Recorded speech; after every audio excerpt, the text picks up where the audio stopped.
My Lord and my God, I firmly believe that you are here, that you see me, that you hear me. I adore you with profound reverence. I ask you for pardon of my sins and the grace to make this time of prayer fruitful.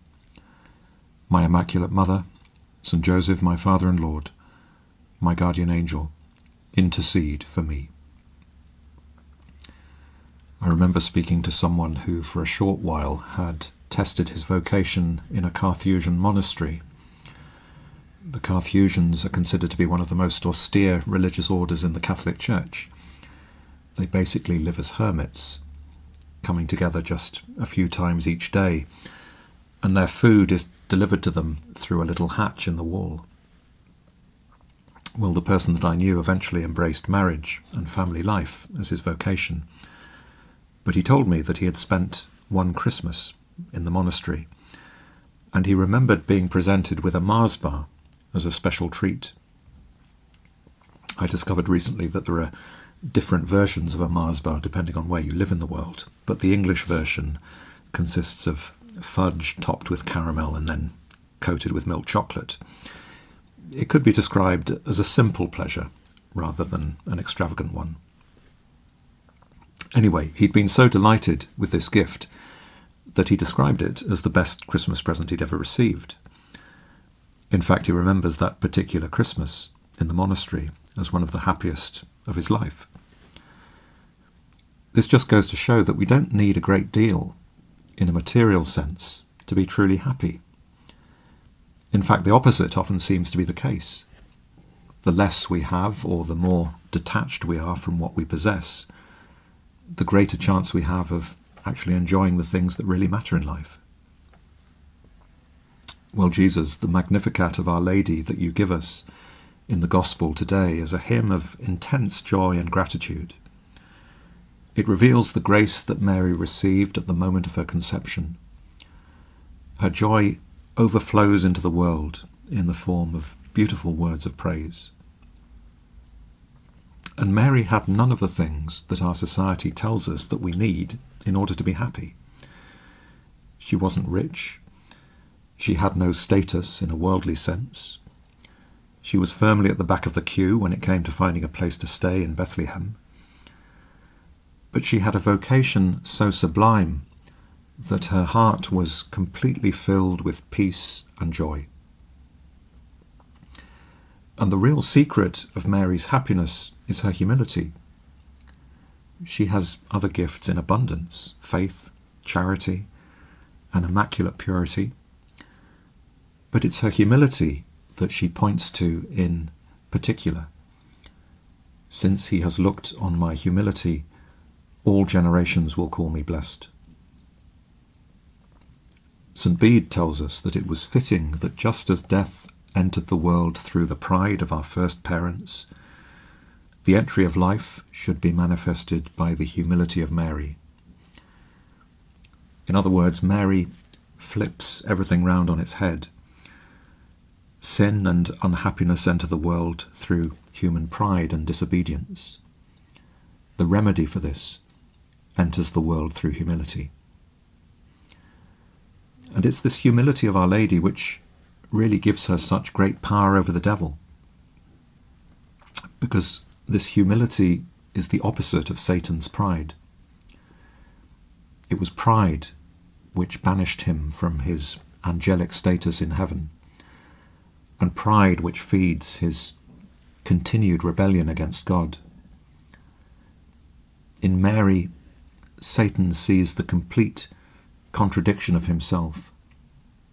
Mary is a creature, exalted, yes, by grace, but who chooses to remain utterly dependent on God. Her fiat, let it be done unto me according to thy word, is an eternal humiliation to the one who said, I will not serve. Well, this is all well and good, but how do we acquire this virtue of humility for ourselves? How can we try and emulate Our Lady in order to experience the joy and the peace which emanates from this state? I suppose the first thing is that we need to actually want to be humble. And if we can't say we want to be humble, then we need to want to be humble. Humility can only really come as a gift from God. And as with all good gifts, we need to pray that God will give it to us. But we also need to realize that God will often give us the circumstances that are most appropriate for this humility to grow and develop. So there's no point praying for humility and then being deeply upset when things don't go our way. The path to humility often comes disguised as an irritation. That unwelcome knock at the door when we're busy. The traffic lights which always seem to turn red at the wrong moment. The carefully made plans which unravel before our eyes. The unjust criticism.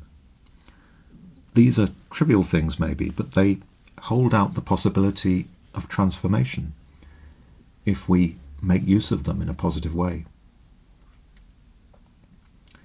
To acknowledge the circumstances that we find ourselves in, rather than fighting these circumstances, to accept them as a kind of teacher, is the first step in acquiring the gift of humility. Father Jean-Pierre de Caussade was a Jesuit priest who lived in France towards the end of the 17th century. And he's famous for the book Self-Abandonment to Divine Providence. The central idea is that every moment, even difficult or inconvenient moments, are opportunities to surrender to God's will and grow spiritually. And we need to remind ourselves constantly that nothing in our lives is a random annoyance. Everything that happens to us is permitted by God for our good, for our ultimate good, which is to be holy and to go to heaven. So nothing in life is wasted. Everything is an opportunity to achieve this goal, if only we make use of it. Perhaps this Christmas season is a good time to try and practice humility in concrete ways. We can start by practicing being grateful. Gratitude is the companion of humility because it acknowledges that everything is a gift from God. When we give thanks, we stop taking things for granted and we see the goodness in the ordinary circumstances of our lives. Just like my friend in the monastery who rejoiced over a simple Mars bar. We can also practice humility by serving others quietly and faithfully without seeking recognition. A hidden act of kindness, a word of encouragement, a listening ear. These are small things, but they have great power because they reflect the heart of Mary. And finally, we can ask Mary herself to teach us. She's not only our model, she's our mother. She wants to share her virtues with us.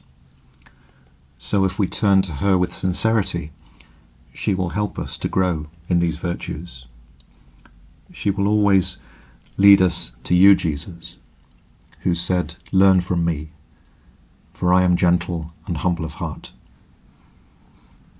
In you, Jesus, we find the source of all humility, because though equal to God, you emptied yourself and took the form of a servant. Mary followed you perfectly, and she invites us to do the same. The Magnificat is a reversal of everything that human beings naturally tend towards in their quest for happiness. The proud are scattered, the mighty are thrown down, the rich are sent away empty.